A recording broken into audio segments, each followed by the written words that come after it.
Olá, boa tarde. Meu nome é Dalila Silva Lemos de Souza, sou doutoranda em Reabilitação e Desempenho Funcional pelo UFVJM e hoje estarei apresentando a vocês a minha dissertação de mestrado intitulada Instrumentos de Medida para Avaliar Comprometimento Funcional em Pacientes com Insuficiência Venosa Crônica.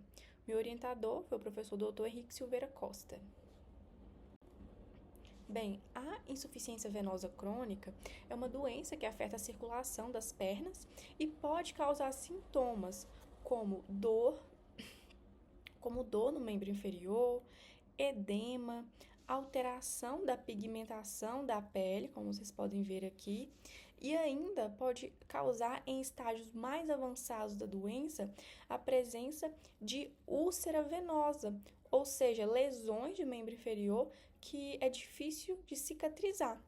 Então, além dessas alterações físicas, com a progressão da doença em estágios avançados, o paciente também pode apresentar algumas alterações funcionais, sendo elas redução ali da amplitude de movimento do tornozelo, ou seja, o tornozelo fica mais rígido ao caminhar, ao correr, redução ali da força muscular da panturrilha, consequentemente, uma redução da velocidade de marcha, ou seja, esse indivíduo passa a andar mais devagar devido a todos esses aspectos e isso leva a uma redução da qualidade de vida desses pacientes.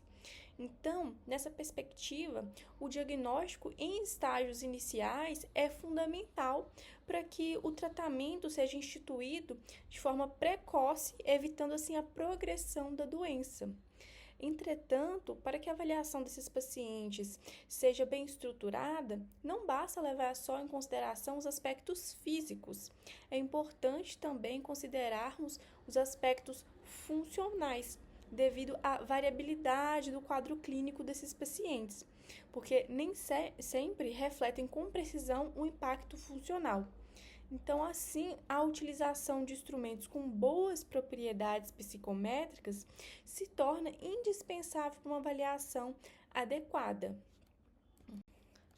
Dito isso, propriedades psicométricas são características de um instrumento de medida que vão garantir a qualidade e a precisão das medidas. Então, as principais propriedades psicométricas trabalhadas neste estudo foram a confiabilidade, que é a capacidade de um instrumento replicar um resultado quando aplicado sobre as mesmas condições. Temos também ainda a validade, que é a capacidade de um instrumento medir exatamente o que se propõe. E, por fim, temos a responsividade, que é a capacidade de detectar mudanças clínicas ao longo do tempo após uma intervenção ou tratamento.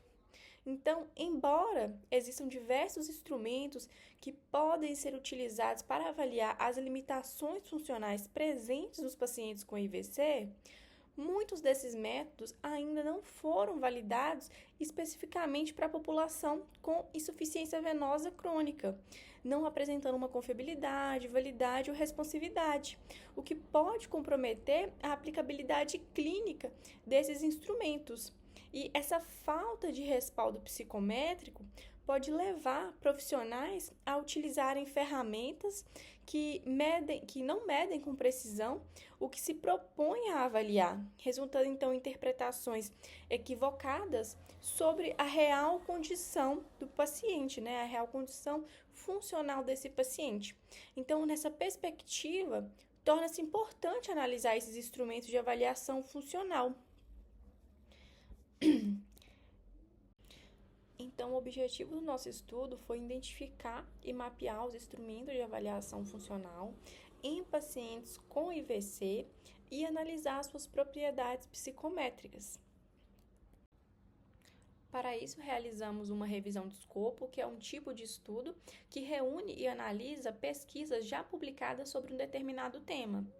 Assim, foi seguidas as recomendações metodológicas e diretrizes PRISMA para revisões de escopo e do Instituto Joanna Briggs.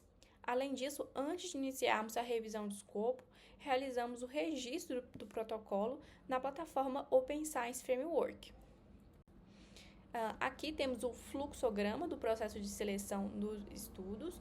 No total, procuramos em 4 bases de dados, sendo elas Medline, Lilacs, Embase e Web of Science.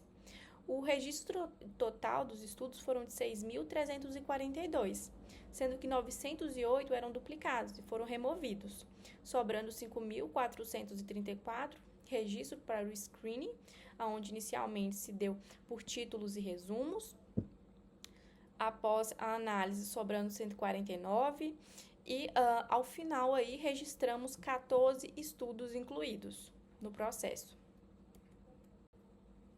Então, como resultados, temos 14 estudos incluídos no nosso estudo, com a variação de publicação de 2003 a 2024. Desses estudos, 10 tinham metodologia transversal e 4 quase experimental. E desses 14 estudos, encontramos aí 16 instrumentos de avaliação funcional. Então, na tabela 1, a gente tem uma visão geral dos instrumentos de avaliação funcional em pacientes com IVC e a disponibilidade das propriedades psicométricas. Então, desses 16 instrumentos, 8 eram testes funcionais, 2 questionários, 3 escalas e 3 instrumentos de medida.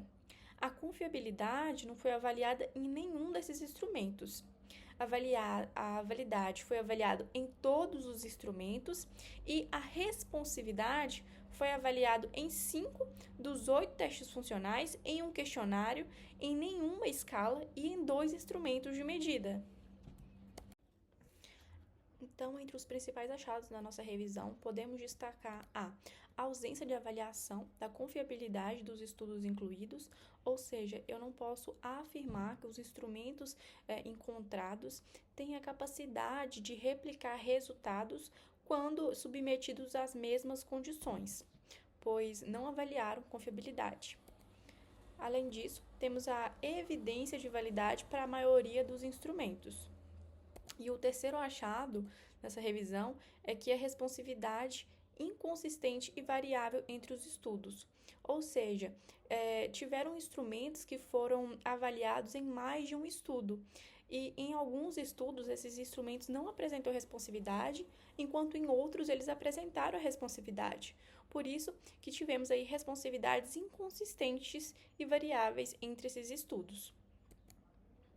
Então, a gente pode concluir que há lacunas relevantes na avaliação psicométrica dos instrumentos funcionais na IVC, a evidência disponível concentra-se na validade, enquanto responsividade e confiabilidade permanecem pouco exploradas. Testes como teste de caminhada de 6 minutos, o teste de sentar e levantar de 30 segundos, o teste de elevação do calcanhar e a goniometria discriminam a gravidade clínica e avaliam limitações funcionais e efeitos de intervenções. Contudo, a escassez de estudos longitudinais exige cautela no uso clínico desses instrumentos na prática clínica. Muito obrigada.